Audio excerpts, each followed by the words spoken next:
Hi guys, and welcome back to the channel. If you're watching me for the first time, my name is C, and I am super excited to meet you. Okay, guys, we'll be seeing a video today, and this one is titled "Poland is not yet lost." Okay, all right. This is a 4 minute 38 seconds video. Okay, I am super excited to see this one. If you're super excited as much as I am, and you haven't subscribed to the channel yet, please smash the like button, subscribe to the channel, and turn on that notification bell, guys, so you don't miss out whenever I upload a new video. Okay, to my returning subscribers, I love you guys so much. Thank you guys for always tuning in. Without wasting much of your time, guys, let's check this video out.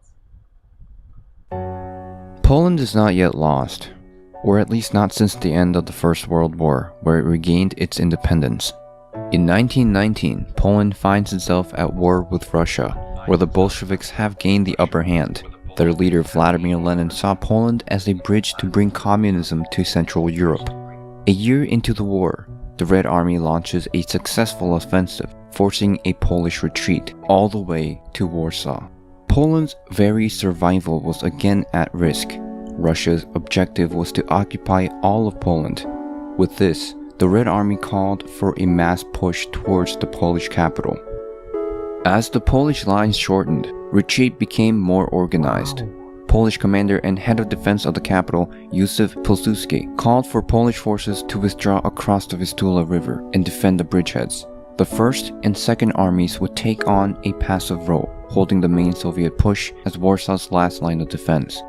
The 5th Army would be placed to defend the northern area near Modlin Fortress to stop any attempt at an encirclement. The rest of the available divisions would be concentrated to the south and wait for Pilsudski's command.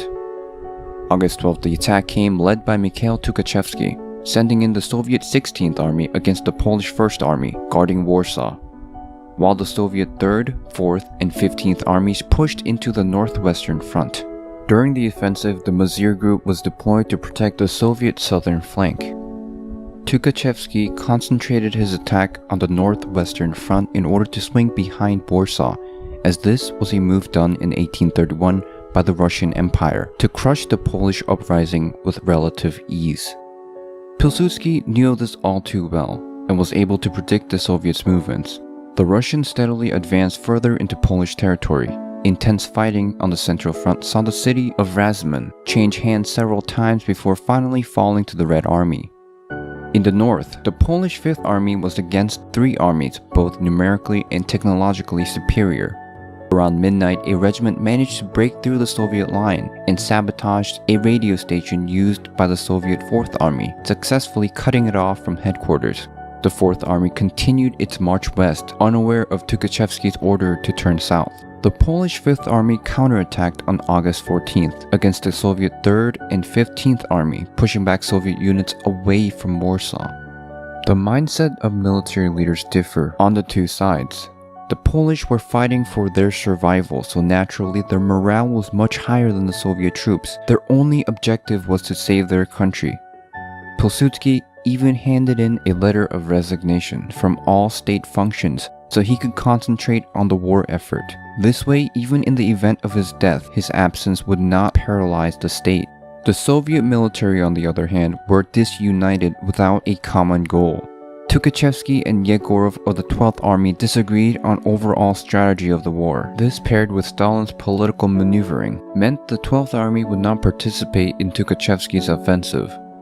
At one point, the Soviet 1st Cavalry Army directly disobeys Russian high command, initially ordered to attack Warsaw from the south. It chooses rather to assault the city of Lvov at Stalin's insistence. Pilsudski begins his counteroffensive on August 16th and commands the southern divisions to begin its march north against the small Mazir Group. His divisions defeat the Mazir Group on the first day and cuts off communication and supply lines of the Soviet 16th Army. Seeing the left flank now exposed, Tukhachevsky quickly issues the order to retreat and regroup, but his orders never make it. The northern Soviet divisions continue their march west, now cut off by the Polish 5th Army. In the center, the cut-off 16th Army retreats, and the trapped 4th Army flees into East Prussia, where the entire army is interned and disarmed. The Polish victory at Warsaw would turn the tides of the war. and Poland would go on to win the war against the world's expectations. In March of 1921, the eastern borders were established, and Poland, at least for a little while, was not yet lost.